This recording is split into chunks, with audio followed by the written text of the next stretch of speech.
बीस के दांत, इस कहानी नलिन बिलोचन शर्मा के द्वारा ही रचित कहानी है। बीस के दांत में तो पहले नलिन बिलोचन शर्मा के बारे में लिखना है। लिखिए, नलिन बिलोचन शर्मा का जन्म कब और कहां हुआ था। नलिन बिलोचन शर्मा का जन्म कब और कहां हुआ था। उत्तर 1916 ईस्वी में पटना के बदरघाट में, पटना के बदरघाट में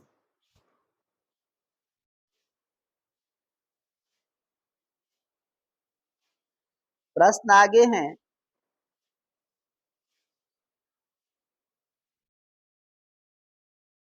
नलिन बिलोचन शर्मा के माता पिता कौन थे। नलिन बिलोचन शर्मा जी के माता पिता कौन थे।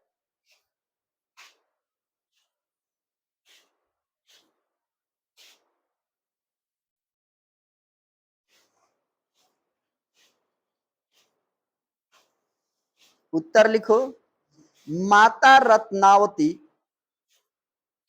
माता रत्नावती और पिता पंडित राम अवतार शर्मा थे। और पिता पंडित राम अवतार शर्मा थे। प्रश्न अगला है, नलिन बिलोचन शर्मा जी की मृत्यु कब हुई। नलिन बिलोचन शर्मा जी की मृत्यु कब हुई।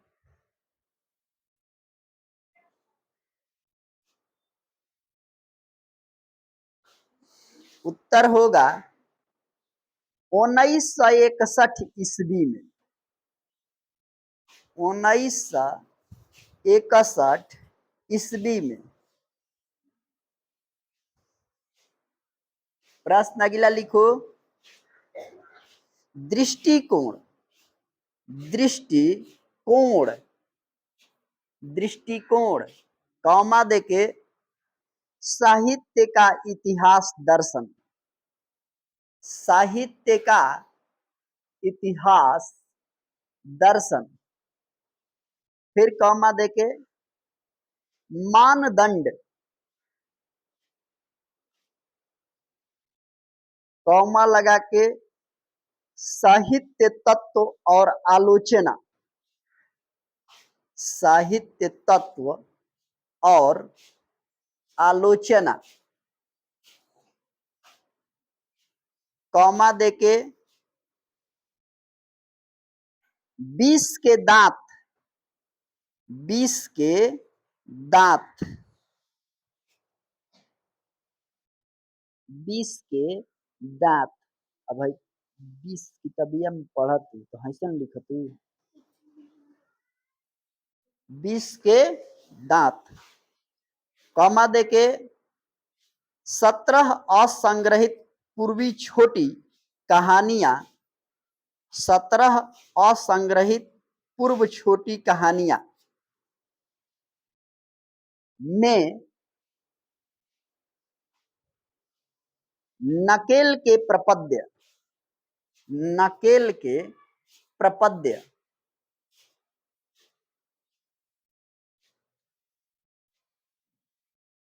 नकेन दो, कमा देके नकेन दो, संत परंपरा और साहित्य, संत परंपरा और साहित्य।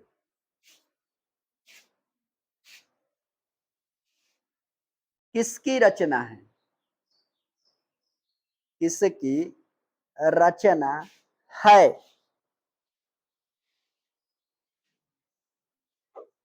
उत्तर लिखिए नलिन बिलोचन शर्मा, नलिन बिलोचन शर्मा।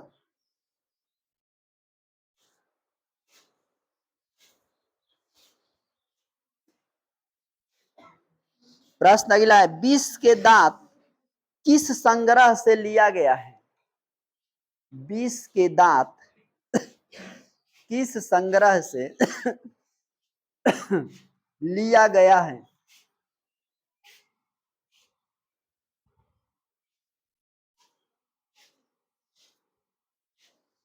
उत्तर लिखिए। अन्य कहानी नामक कहानी संग्रह। अन्य कहानी नामक कहानी संग्रह।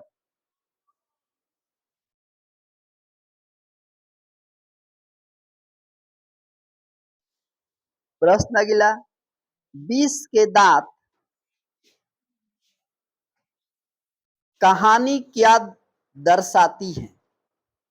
विष के दांत कहानी क्या दर्शाती है?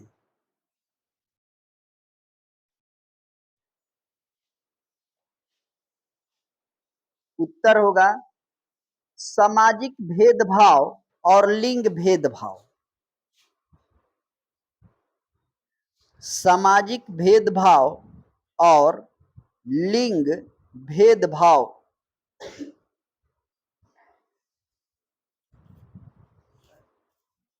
प्रश्न आगे लिखिए।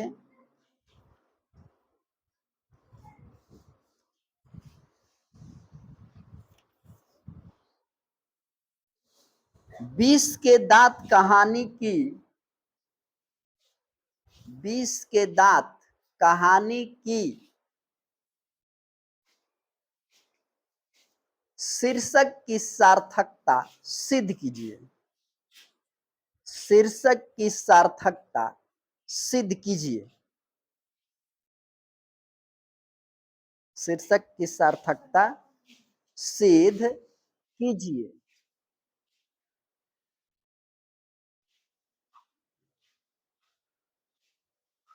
विष के दांत कहानी शीर्षक की सार्थकता सिद्ध कीजिए। उत्तर लिखिए। किसी भी कथा कहानी कविता, किसी भी कथा कहानी कविता नस्तकल रह गिरल रह दे।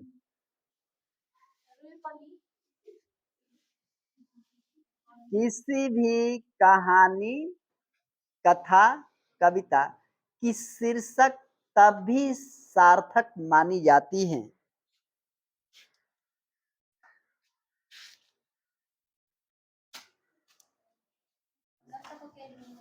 तभी सार्थक मानी जाती है, मानी जाती है जब कथा कहानी उसके इर्द गिर्द हो। जब कथा कहानी उसके इर्द गिर्द हो, इर्द गिर्द हो।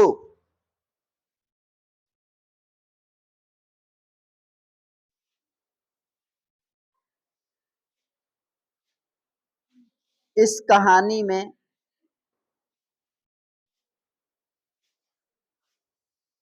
मध्यवर्गीय परिवार,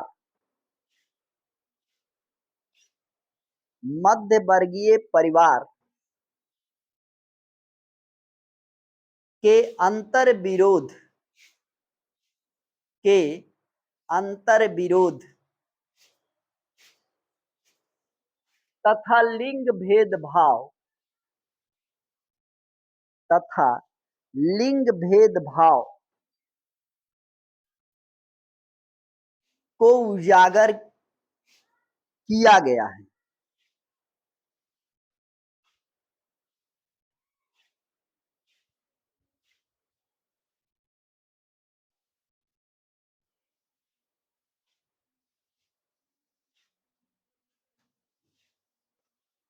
गिरधर जैसा नौकरी पेशा वाला, गिरधर जैसा नौकरी पेशा वाला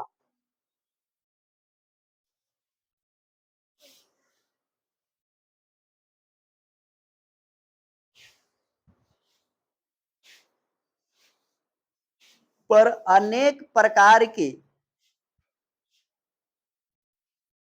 पर अनेक प्रकार के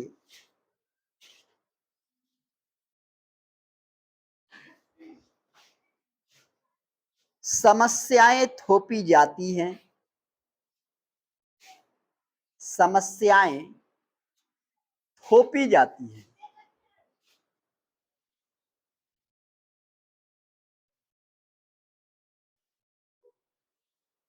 फिर भी वह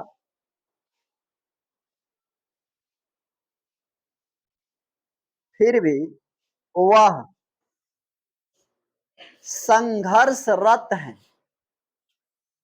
संघर्षरत है।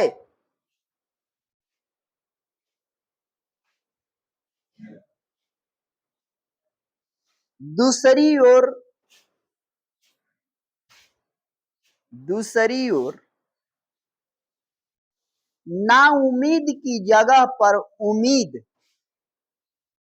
नाउम्मीद की जगह पर उम्मीद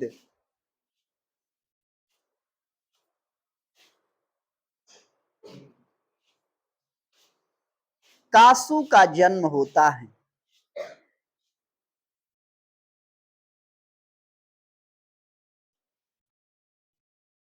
कासू का जन्म होता है और सेन की पुत्रियां उपेक्षित होती हैं।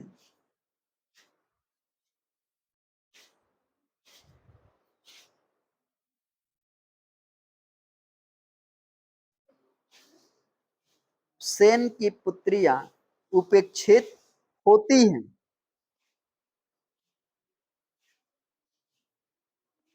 मदन उसी के चलते मार खाता है।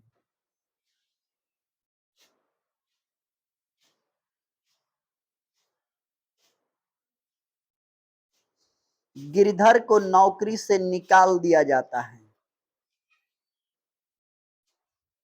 गिरधर को नौकरी से निकाल दिया जाता है।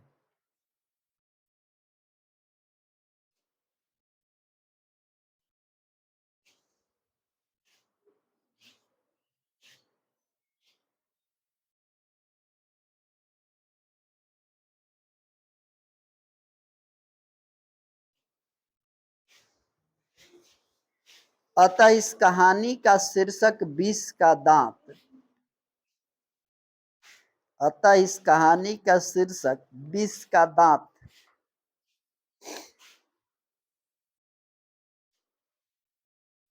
सार्थक है, सार्थक है।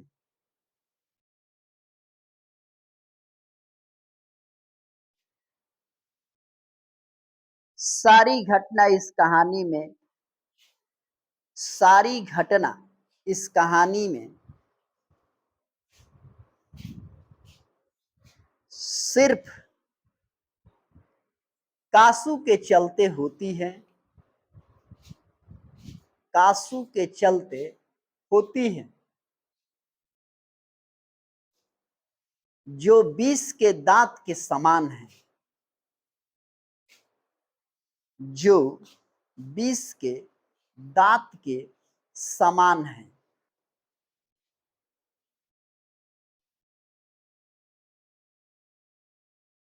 प्रश्न अगला, सेन साहब के परिवार में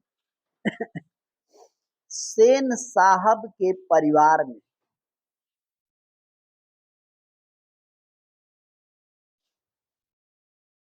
बच्चों के पालन पोषण में बच्चों के पालन पोषण में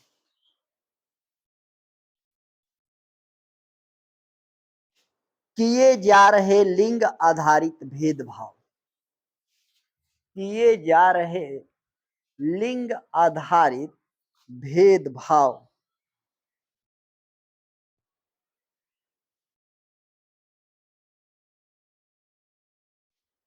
को अपने शब्दों में लिखिए।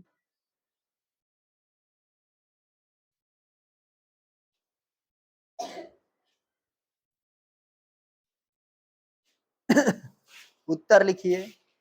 सेन साहब को 5 लड़कियां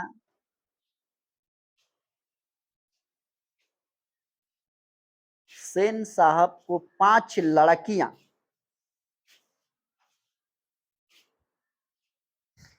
और एक लड़के में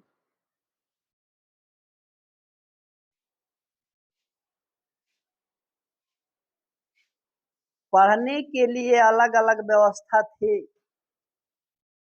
पढ़ने के लिए अलग अलग व्यवस्था थे।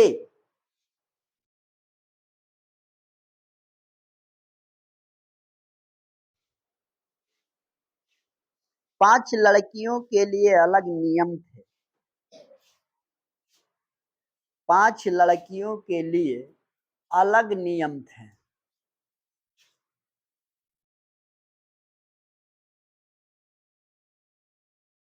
खोखा के लिए अलग था। खोखा के लिए अलग था।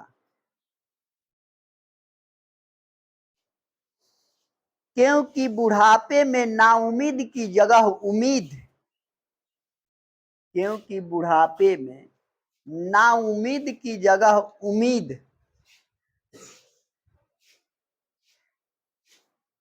की लकड़ी था, कि लकड़ी था।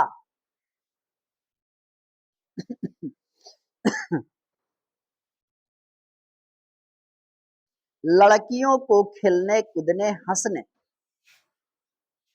लड़कियों को खेलने कूदने हंसने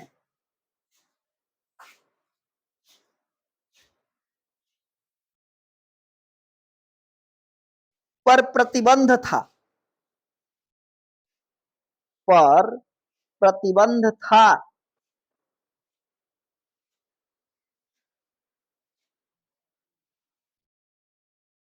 घर में कठपुतलियों की तरह रहती थी।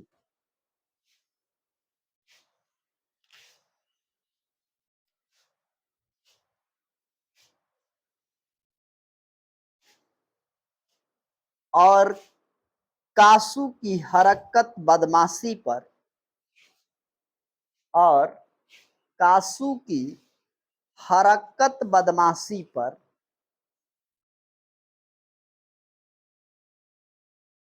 कोई पाबंद नहीं था। कोई पाबंद नहीं था।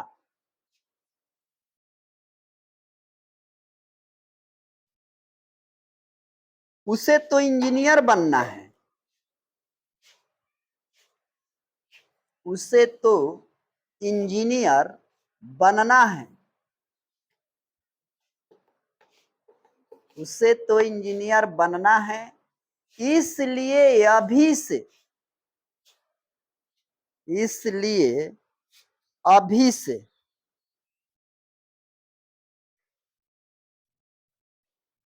कुछ न कुछ जानकारी लेना चाहता है।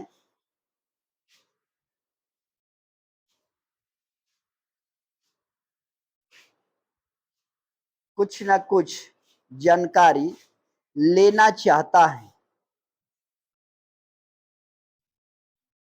परिवार में खोखा की प्रशंसा,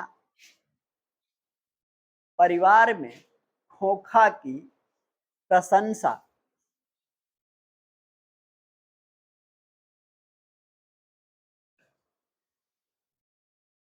और उन बच्चियों की, उन बच्चियों की चर्चा तक नहीं होती थी। चर्चा तक नहीं होती थी।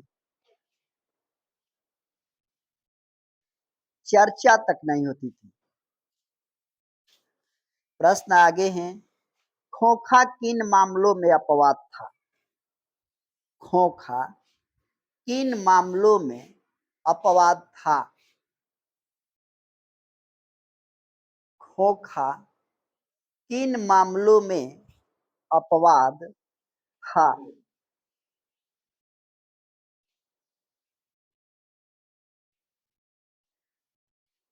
उत्तर लिखिए। सेन साहब को 5 पुत्रियां थी।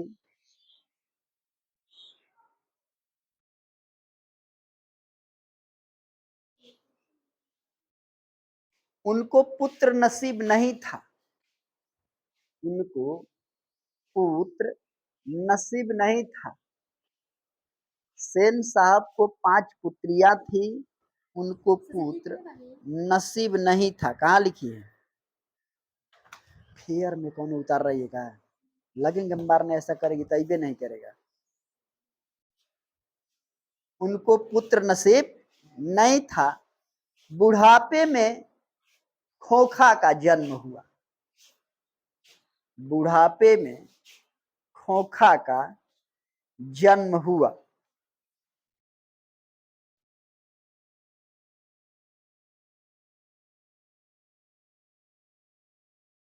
जब वे अंतिम पड़ाव में थे, जब वे अंतिम पड़ाव में थे,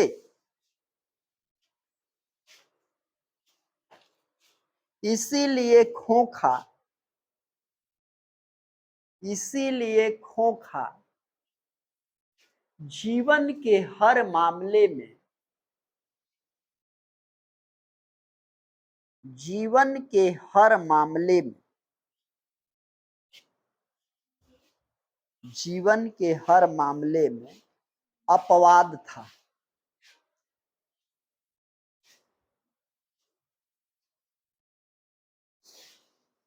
प्रश्न अगला, सेन दंपति खोखा में, सेन दंपति खोखा में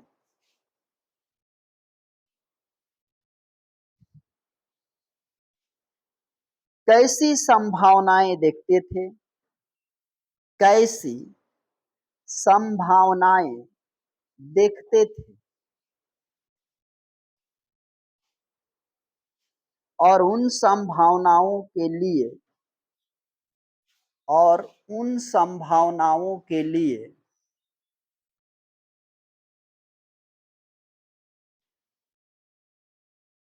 उन्होंने उसकी कैसी शिक्षा की? उन्होंने उसके कैसी शिक्षा की?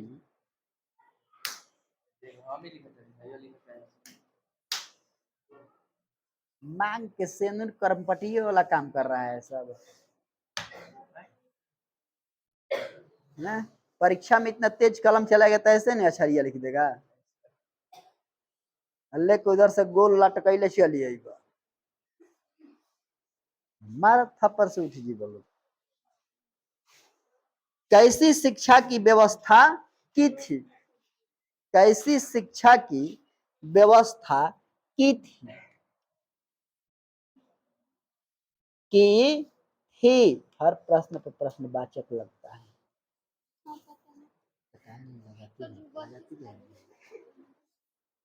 उत्तर लिखिए। सेन दंपति, सेन दंपति खोखा में इंजीनियर होने की, खोखा में इंजीनियर होने की संभावनाएं देखते थे, संभावनाएं देखते थे।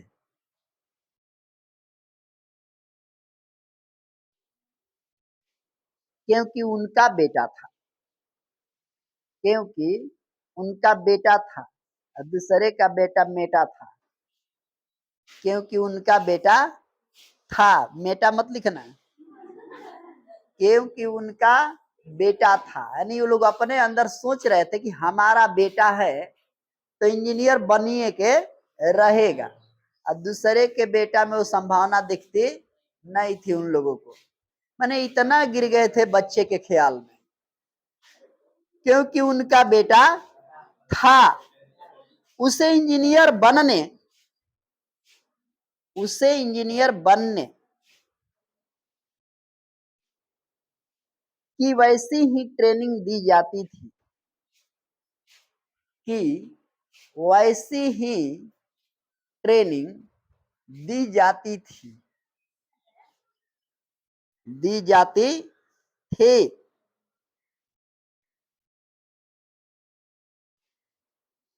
कारखाने से बढ़ई आकर उसे ट्रेंड किया करते थे, कारखाने से बढ़ई आकर उससे ट्रेंड किया करते थे। अब बढ़ाई देखो कितना बेचारे पढ़ल होले और आको करे के ट्रेनिंग देते रहन।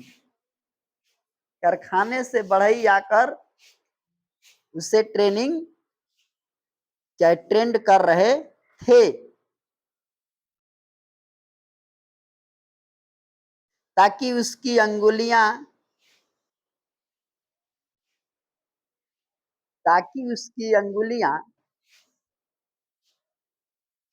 ठोक पीट करते करते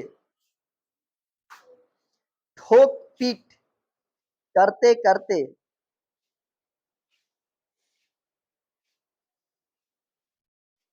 औजारों से वाकिफ हो जाए, औजारों से वाकिफ हो जाए, औजारों से वाकिफ हो जाए।